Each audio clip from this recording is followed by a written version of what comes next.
First Steps Wellness Center is a nonprofit organization that provides exercise-based rehabilitation services for individuals with spinal cord injuries and other neuromuscular disorders.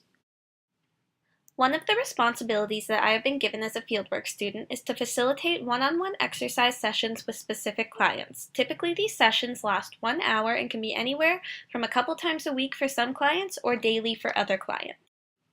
In this video, I will be displaying some of the activities that I perform with my client Zach. Zach has a T4 spinal cord injury, which results in him having limited function below the level of his chest.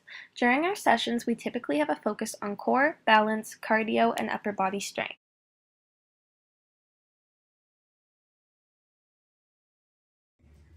Core is very important for those with a spinal cord injury when it comes to improving balance and postural stability.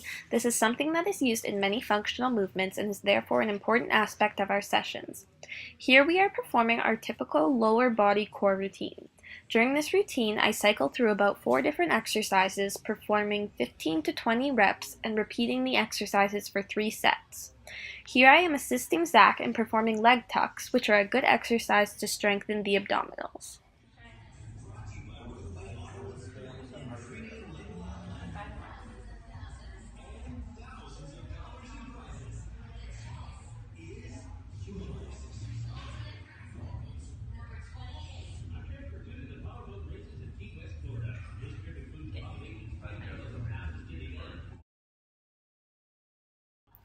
Next, you can see us performing windshield wipers. While helping Zach with this exercise, it is important that I maintain control of his legs in order to prevent injury.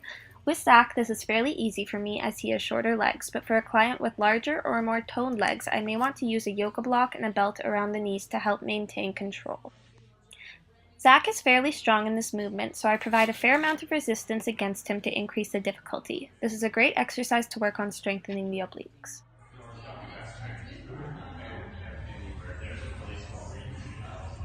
Chinese. Ever. What's wrong? Strictly spaghetti. Tomorrow you said. Sorry, Mama, kind of busy guys.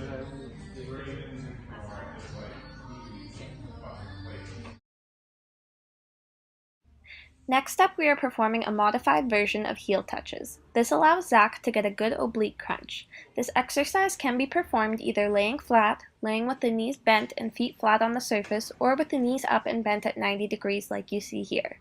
I try to deliver exercises in a variety of ways in order to see what works best for the client. Different variations may allow the client to get into the exercise more than others.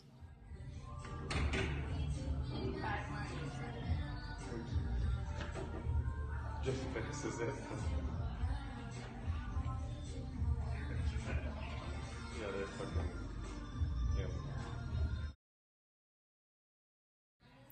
Finally, we are performing straight leg raises. Zach works to perform the movement, but I assist in order to achieve the full range of motion. This is both a good core exercise as well as a hip flexor exercise. Zach has quite a bit of adductor tone, so exercises like this are beneficial in the hopes of lessening this tone.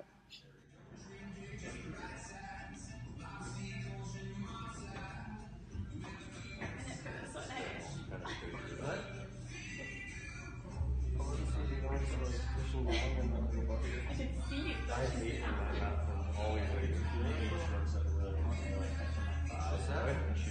I like when they're like right at my knee. Keep going. When they get long like that, I don't know. But I guess it's because they go to my knees always, and then when they ride up like that, my legs are really white. And then I look down and I'm like, oh, come on, I don't need to see how I get down. You gotta be proud. Harness your whiteness. Not allowed to be proud. Remember? It's racist to be proud.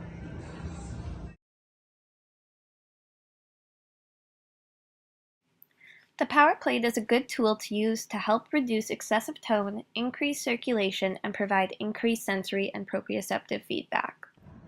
Here you can see me adjusting the settings for the power plate.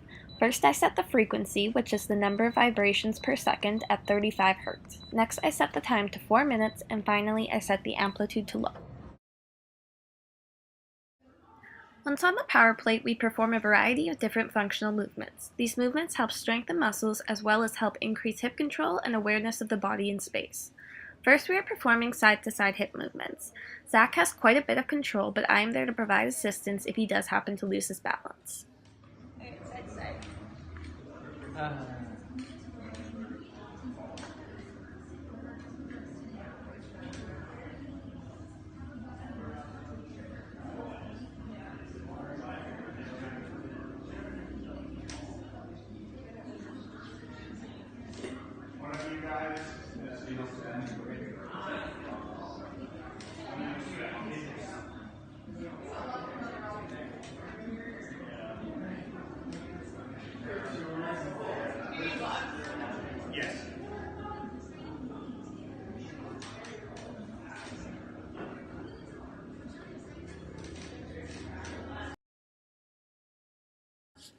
Next, we are performing alternating knee lifts. This movement is especially helpful when it comes to the mechanics of crawling and being able to get the lift of the knee that is needed before propelling the leg forward to take a step.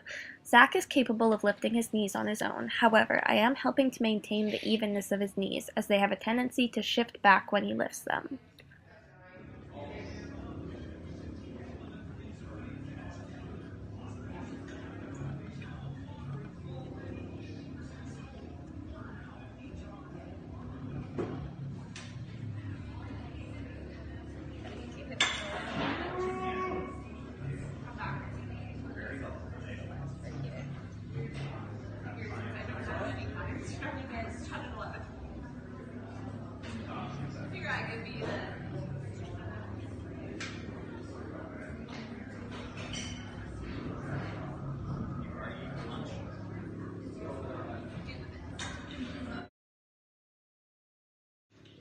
Here I am resisting Zach as he pushes his hips in various directions. The added resistance helps to strengthen the muscles as well as provide extra proprioceptive feedback to the hips.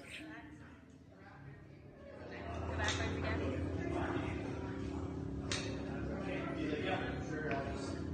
Relax. Now pull to your left. Okay. Left again. Alright.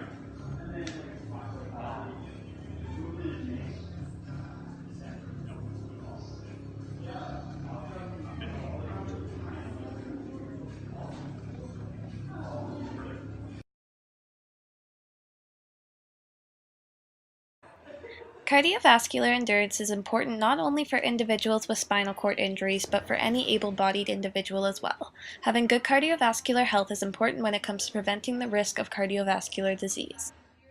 The VitaGlide is a tool that exercises the upper torso, and not only does it provide a good cardiovascular workout, but it also works on core strengthening as well as increasing range of motion. Here we are performing a cardio circuit in which Zach exercises for 45 seconds on a lower intensity and then does 30 seconds on a high intensity. You can see me standing up to alter the intensity between time intervals. Typically we do this back and forth for approximately 15 minutes. Cardio is not one of Zach's favorite exercises to perform, but I find that when we perform it in a circuit like this, it allows for Zach to stay more engaged than if we were to perform it on a constant intensity.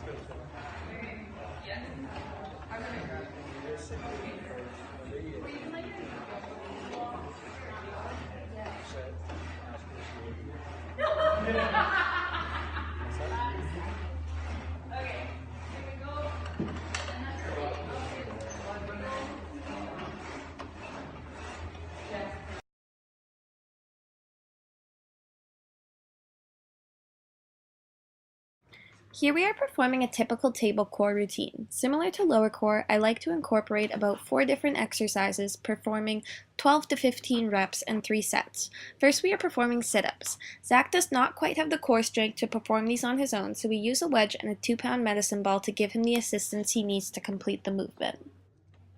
You can also see me putting pressure into Zach's knees, which also gives him a little bit more leverage when completing the movement.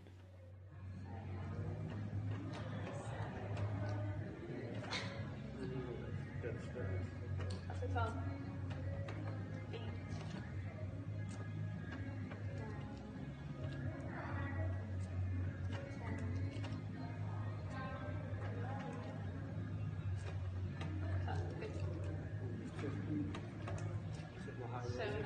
9, 10. So, I need to remember to bring that consent form tomorrow.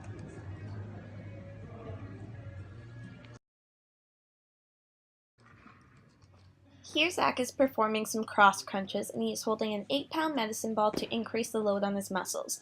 I try to incorporate both abdominal and oblique exercises into his core routine, and this is a good exercise to work the obliques. Side crunches. Away. 1. Just take the video and slow it down in slow motion. You told us you wanted a 20-minute video of us working out, so here you go.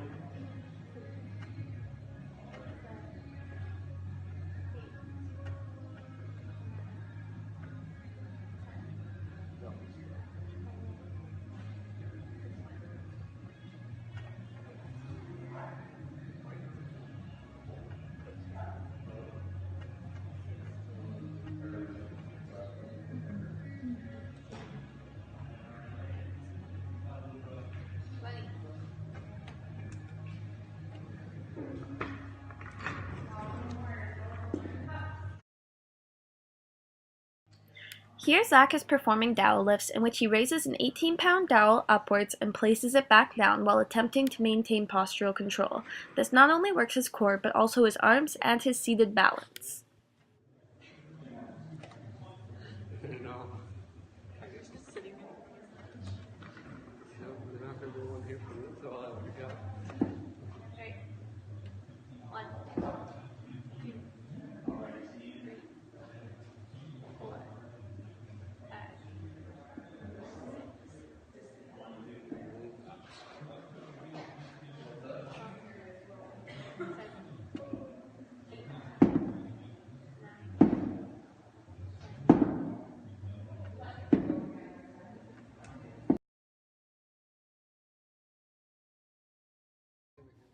Zach is now performing dowel lifts again, but this time he lifts a 12-pound bar from side to side. This again tests his balance while also strengthening his core. These are just 4 exercises that we incorporate into our table core routine, but I like to switch up the exercises often in order to introduce variety and keep Zach challenged.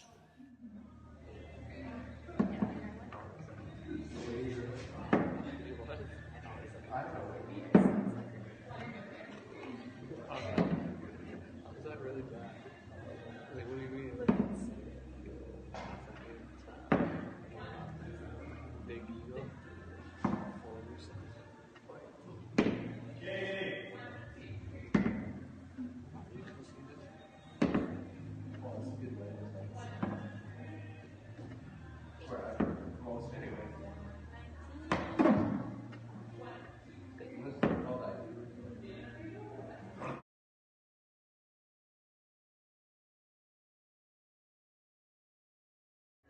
Wall routine is a great exercise that is used to increase shoulder girdle strength and improve postural stability. It also helps with core stability and improving range of motion of the shoulder. This is also a great exercise to use to prevent rounding of the back, which is common for individuals who use wheelchairs. To get the client into position, I assist them so that their back is flat against the wall. I then place a box to block their feet into a dorsiflex position.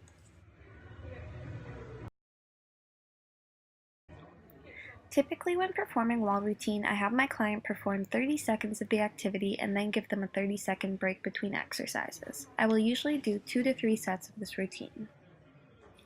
The routine can be adapted, but I typically begin with arm glides, then move on to arm taps, then arm circles, followed by straight arm presses with scapula squeezes, and finally ending with single arm raises.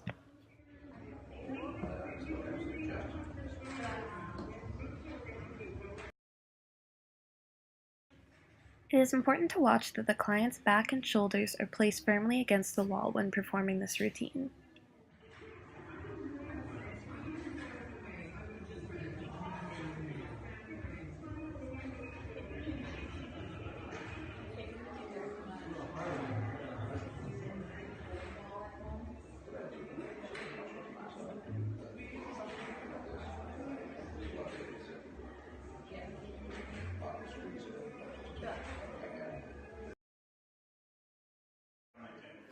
Here, not only is Zach working to keep his arms straight at his size, but I am also having him perform scapula squeezes. This will further work to help him improve his posture.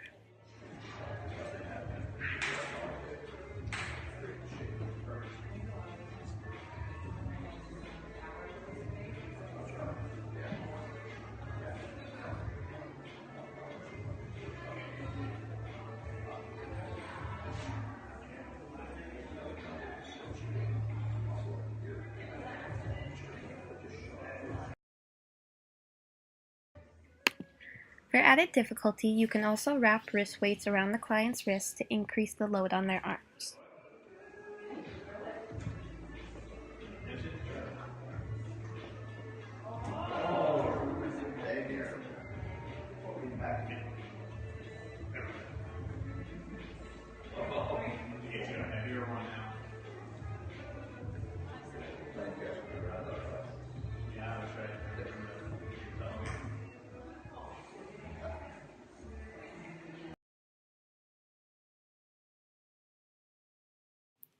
The Vector is a piece of equipment that is used for upper body strength training. The arms of the machine can move both up and down as well as side to side and can be used for a variety of different exercises.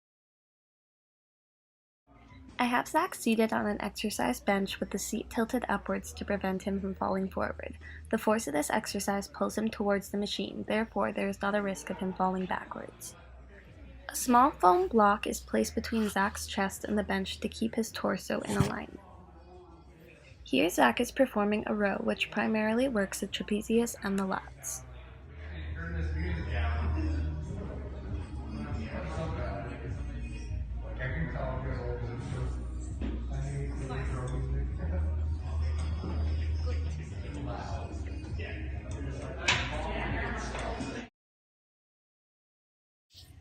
Next, Zach is performing reverse flies, in which I cross the cables and have him pull outwards. Again, this exercise primarily focuses on the trapezius and lats. Upper back strength is an important factor in maintaining postural stability. You can notice that I always hand Zach both handles before slowly releasing the weight into him. With someone who has little postural stability, handing one arm at a time may cause them to fall over, and quickly releasing the weight on them may cause injury. Safety is always one of the biggest concerns at First Steps Wellness Center. And finally, Zach is performing a straight arm pull down, which primarily targets the lats. You can see that I am putting slight pressure into Zach's back to provide stability and prevent a possible fall.